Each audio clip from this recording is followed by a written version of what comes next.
ఎమోర్ పార్శ్వభాగం లేవ్యఖండం 21వ అధ్యాయం 1వ వచనం నుంచి 24వ అధ్యాయం 23వ వచనం వరకు. మరియు యెహోవా మోషేతో ఇట్లనను, యాజకులకు అహరోను కుమారులతో ఇట్లనము, మీలో ఎవడును తన ప్రజలలో శవమును ముట్టుట వలన తన్ను అపవిత్రపరచుకొనరాదు. అయితే తనకు సమీప రక్త సంబంధులు అనగా తన తల్లి, తండ్రి, కుమారుడు, కుమార్తె, సహోదరుడు, తనకు సమీపంగానున్న శుద్ధ సహోదర్యగు అవివాహిత కన్యక అను వీరి యొక్క శవమును బట్టి తన్ను అపవిత్రపరచుకొనవచ్చును. అతడు తన ప్రజలలో యజమానుడు గనుక తన్ను అపవిత్రపరచుకుని సామాన్యునిగా చేసుకొనరాదు. వారు తమ తలలు బోడి చేసుకొనరాదు, గడ్డపు ప్రక్కలను క్షౌరం చేసుకొనరాదు, కత్తితో దేహమును కోసుకొనరాదు. వారు తమ దేవునికి ప్రతిష్ఠితమైన వారుగా ఉండవలను. కావున వారు తమ దేవుని నామమును అపవిత్రపరచరాదు. ఏలయనగా వారు తమ దేవునికి ఆహారమును అనగా యెహోవాకు హోమద్రవ్యములను అర్పించువారు. కావున వారు పరిశుద్ధులై ఉండవలను. వారు జారస్త్రీనే గాని భ్రష్టురాలినే గాని పెళ్లి చేసుకొనకూడదు. పెనిమిటి విడనాడిన స్త్రీని పెళ్లి చేసుకొనకూడదు. ఏలయనగా యాజకుడు తన ఎలోహింకి ప్రతిష్ఠితుడు. అతడు నీ ఎలోహింకి ఆహారంను అర్పించువాడు గనుక నీవు అతన్ని పరిశుద్ధపరచవలను. మిమ్మును పరిశుద్ధపరచు యెహోవా అను నేను పరిశుద్ధుడను గనుక అతడు మీ దృష్టికి పరిశుద్ధుడు కావలను. మరియు యాజకుని కుమార్తె జారత్వం వలన తన్ను అపవిత్రపరచుకుని ఎడల ఆమె తన తండ్రిని అపవిత్రపరచినది, ఆ అగ్నితో ఆమెను దహింపవలను. ప్రధాన యాజకుడగుటకై తన సహోదరులలో ఎవరి తల మీద అభిషేక తైలం పోయబడునో, యాజక వస్త్రములు వేసుకున్నటకు ఎవరు ప్రతిష్ఠింపబడునో అతడు తన తలకప్పును తీయరాదు, తన బట్టలను చింపుకొనరాదు. అతడు శవం దగ్గరకు పోరాదు. తన తండ్రి శవం వలననే గాని తన తల్లి శవం వలననే గాని తన్ను అపవిత్రపరచుకొనరాదు. ఎలోహిం అభిషేక తైలం అనడు కిరీటంగా అతని మీద ఉండును గనక అతడు పరిశుద్ధ మందిరమును విడిచి వెళ్ళరాదు. తన ఎలోహిం పరిశుద్ధ మందిరమును అపవిత్రపరచరాదు. నేను యెహోవాను. అతడు కన్యకను పెళ్లి చేసుకొనవలను. విధవరాలినైనను, విడనాడబడిన దానినైనను, భ్రష్టురాలినైనను అనగా జారస్త్రీనైనను అట్టి వారిని పెళ్లి చేసుకొనక తన ప్రజలలోని కన్యకనే పెళ్లి చేసుకొనవలను. యెహోవా అను నేను అతన్ని పరిశుద్ధపరచువాడను గనుక అతడు తన ప్రజలలో తన సంతానమును అపవిత్రపరచకూడదని వారితో చెప్పుము.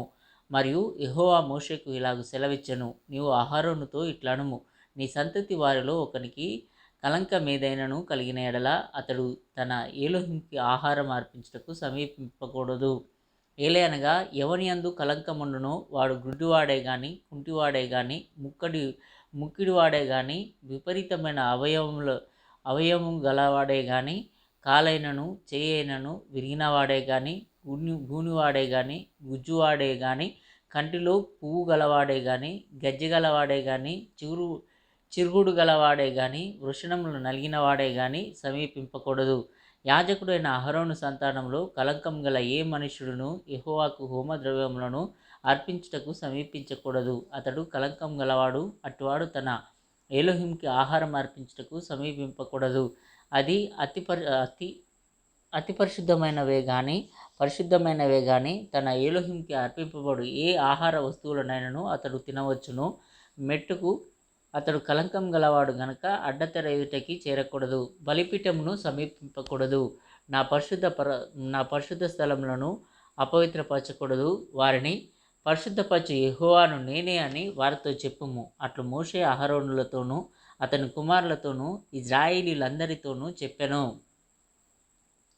మరియు యెహోవా మోషేకు ఇలాగు సెలవిచ్చెను, ఇజ్రాయేలీయులు నాకు ప్రతిష్ఠించు వాటి వలన అహరోనును అతని కుమారులను నా పరిశుద్ధ నామమును అపవిత్రపరచకున్నట్లు వారు ఆ పరిశుద్ధమైన వాటిని ప్రతిష్ఠితములుగా ఎంచవలనని వారితో చెప్పుము. నేను యెహోవాను.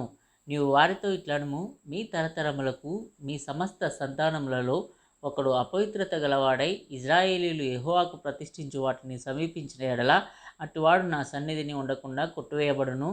నేను యెహోవాను.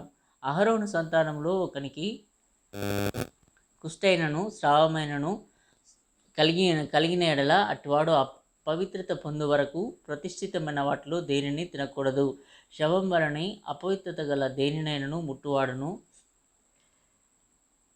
స్ఖలిత వీర్యుడును అపవిత్రమైన పురుగునేమి ఏదో ఒక అపవిత్రత వలన అపవిత్రుడైన మనిషినేమి ముట్టువాడును, అట్టి అపవిత్రత తగిలినవాడు సాయంకాలం వరకు అపవిత్రుడగును.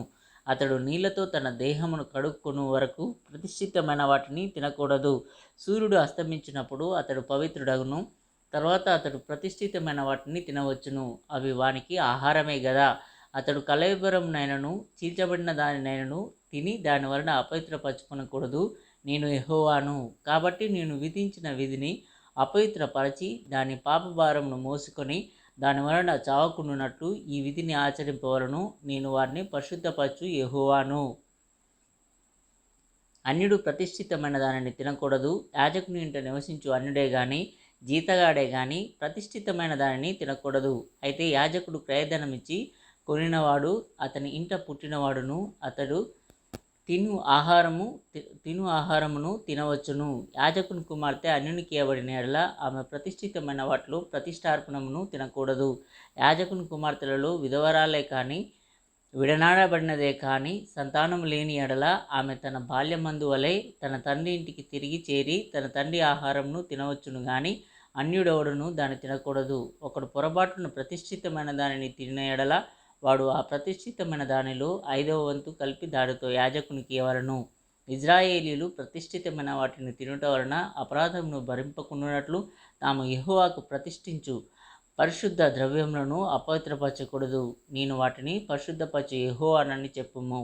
మరియు యెహోవా మోషేకు ఇలాగ సెలవిచ్చెను, నీవు అహరోనుతోనూ అతని కుమారులతోనూ ఇజ్రాయేలీయులందరితోనూ ఇట్లు చెప్పుము. ఇజ్రాయేలీయుల ఇంటి వారిలోనే గాని ఇజ్రాయేలీయులలో నివసించు పరదేశులలోనే గాని ఎవడు యెహోవాకు దానబలిగా స్వేచ్ఛార్పణములనైనను మృక్కుబలనైనను అర్పించునో వాడు అంగీకరింపబడినట్లు గోవులలో నుండి అయినను గొర్రె మేకలలో నుండి అయినను దోషం లేని మగదానిని అర్పింపవలను. దేనికి కలంకములను దానిని అర్పింపకూడదు, అది మీ పక్షముగా అంగీకరింపబడదు. ఒకడు మొక్కుబడిని చెల్లించుటకే గాని స్వేచ్ఛార్పణం అర్పించుటకే గాని సమాధాన బలిరూపంగా గోవునైనను గొర్రెనైనను మేకనైనను యెహోవాకు తెచ్చినప్పుడు అది అంగీకరింపబడినట్లు దోషం లేనిదై ఉండవలను. దానిలో కలంకమేదియూ నుండకూడదు.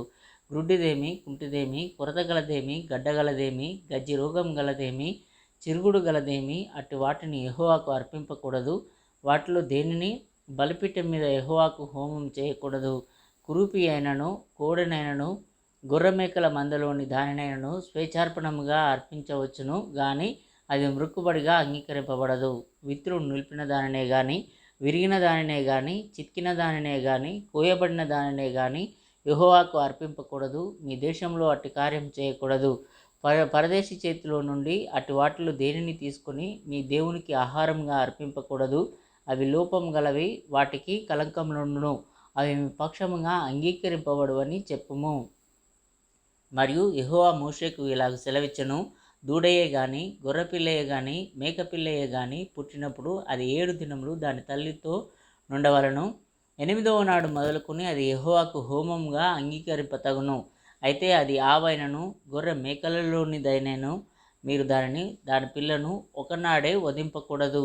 మీరు కృతజ్ఞతా బలియగు పశువును వధించినప్పుడు అది మీ కొరకు అంగీకరింపబడినట్లుగా దానిని అర్పింపవలను. ఆనాడే దాన్ని తినివేయవలను. మరునాటి వరకు దానిలో కొంచెమైనను మిగిలింపకూడదు. నేను యెహోవాను. మీరు నా ఆజ్ఞలను అనుసరించి వాటి ప్రకారంగా నడుచుకొనవలను. నేను యెహోవాను. నా పరిశుద్ధ నామమును అపవిత్రపరచకూడదు. నేను ఇజ్రాయేలీయులలో నన్ను పరిశుద్ధినిగా చేసుకొందును. నేను మిమ్మల్ని పరిశుద్ధపరచు యెహోవాను. నేను మీకు ఎలోహింనై ఉండునట్లు ఐగుప్తు దేశంలో నుండి మిమ్మల్ని రప్పించిన యెహోవానని చెప్పుము.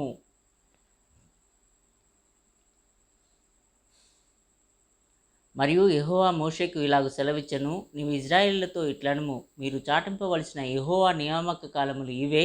ఈ కాలములందు మీరు పరిశుద్ధ సంఘములుగా కూడవలను. నా నియామక కాలములు ఇవి. 6 దినములు పనిచేయవలను. వారం 7వ దినం విశ్రాంతి దినం. అది పరిశుద్ధ సంఘపు దినం. అందులో మీరు ఏ పని అయినను చేయకూడదు. మీ సమస్త నివాసములయందు అది యెహోవా నియమించిన విశ్రాంతి దినం. ఇవి యెహోవా నియామక కాలములు. నియమించిన కాలములను బట్టి మీరు చాటింపవలసిన పరిశుద్ధ సంఘపు దినములు ఇవి. మొదటి నెల 14వ దినమున సాయంకాలమందు యెహోవాకు పస్కా పండుగ జరుగును. ఆ నెల 15వ దినమున యెహోవాకు పొంగని రొట్టెల పండుగ జరుగును. 7 దినములు మీరు పొంగని వాటిని తినవలను. మొదటి దినమున మీరు పరిశుద్ధ సంఘంగా కూడవలను. అందులో మీరు జీవనోపాధి అయిన ఏ పనియు చేయకూడదు. 7 దినములు మీరు యెహోవాకు హోమార్పణం చేయవలను. 7వ దినమున పరిశుద్ధ సంఘంగా కూడవలను. అందులో మీరు జీవనోపాధి అయిన ఏ పనియు చేయకూడదని వారితో చెప్పుము. మరియు యెహోవా మోషేకు ఇలాగ సెలవిచ్చెను, నీవు ఇశ్రాయేలీయులతో ఇట్లనుము, నేను మీకిచ్చుచున్న దేశమునకు మీరు వచ్చి దాని పంటను కోయినప్పుడు మీ మొదటి పంటలో ఒక పనను యాజకుని యొద్దకు తేవలను. యెహోవా మిమ్మును అంగీకరించినట్లు అతడు యెహోవా సన్నిధిని ఆ పనను అల్లాడింపవలను. విశ్రాంతి దినమునకు మరుదినమున యాజకుడు దానిని అల్లాడింపవలను. మీరు ఆ పనను అర్పించి దినమున నిర్దోషమైన ఏడాది పొట్టేలును యెహోవాకు దహనబలిగా అర్పింపవలను. దాని నైవేద్యం నూనెతో కలిసిన 2/10 వంతుల గోధుమ పిండి, అది యెహోవాకు ఇంపైన సువాసన గల హోమం. దాని పానార్పణం 30 ద్రాక్షరసం. మీరు మీ దేవునికి అర్పణం తెచ్చు వరకు ఆ దినమెల్లా మీరు రొట్టె ఏమి, పేలాలేమి, పచ్చని వెన్నులేమి తినకూడదు. ఇది మీ తరతరములకు మీ నివాస స్థలములన్నింటిలో నిత్యమైన కట్టడ. మీరు విశ్రాంతి దినమునకు మరునాడు మొదలుకొని, అనగా అల్లాడించు పనును మీరు తెచ్చిన దినం మొదలుకొని 7 వారములు లెక్కింపవలను. లెక్కకు తక్కువ కాకుండా 7 వారములు ఉండవలను. 7వ విశ్రాంతి దినపు మరుదినం వరకు మీరు 50 దినములు లెక్కించి యెహోవాకు క్రొత్త ఫలములతో నైవేద్యం అర్పింపవలను. మీరు మీ నివాసములలో నుండి తూములో 2/10 వంతుల పిండి గల 2 రొట్టెలను అల్లాడించు అర్పణగా తేవలను. వాటిని గోధుమ పిండితో చేసి పులియబెట్టి కాల్చవలను. అవి యెహోవాకు ప్రథమ ఫలముల అర్పణం. మరియు మీరు ఆ రొట్టెలతో నిర్దోషమైన 7 ఏడాది మగ గొర్రె పిల్లలను, 1 కోడెదూడను, 2 పెద్ద పొట్టేళ్లను అర్పింపవలను. అవి వారి నైవేద్యములతోనూ వారి పానార్పణములతోనూ దహనబలి అయి యెహోవాకు ఇంపైన సువాసన గల హోమమగును. అప్పుడు మీరు మేకలలో 1 పోతును పాపపరిహారార్థ బలిగా అర్పించి 2 ఏడాది గొర్రెపిల్లలను సమాధాన బలిగా అర్పింపవలను. యాజకుడు ప్రథమ ఫలముల రొట్టెలతో వాటిని ఆ 2 పొట్టేళ్లను యెహోవా సన్నిధిని అల్లాడింపవలను. అవి యెహోవాకు ప్రతిష్ఠింపబడినవై యాజకుని వగును. ఆనాడే మీరు పరిశుద్ధ సంఘముగా కూడవలనని చాటింపవలను. అందులో మీరు జీవనోపాధి అయిన ఏ పనియూ చేయకూడదు. ఇది మీ సమస్త నివాసములలో మీ తరతరములకు నిత్యమైన కట్టడ. మీరు పంట చేను కోయినప్పుడు నీ పొలం యొక్క ఓరలను పూర్తిగా కోయకూడదు. నీ కోతలో రాలిన పలుగను ఏర్కొనకూడదు. బీదలకును పరదేశులకును వాటిని విడిచిపెట్టవలను. నేను మీ ఎలోహిమునైన యెహోవాను. మరియు యెహోవా మోషేకు ఇలాగ సెలవిచ్చెను, నీవు ఇశ్రాయేలీయులతో ఇట్లనుము, 7వ నెలలో మొదటి దినం మీకు విశ్రాంతి దినం. అందులో జ్ఞాపకార్థ శృంగధ్వని వినినప్పుడు మీరు పరిశుద్ధ సంఘంగా కూడవలను. అందులో మీరు జీవనోపాధి అయిన ఏ పనియూ చేయుట మాని యెహోవాకు హోమం చేయవలను. మరియు యెహోవా మోషేకు ఇలాగ సెలవిచ్చెను, ఈ 7వ నెల 10వ దినం పాపం నిమిత్తమైన ప్రాయశ్చిత్తార్థ దినం. అందులో మీరు పరిశుద్ధ సంఘంగా కూడవలను.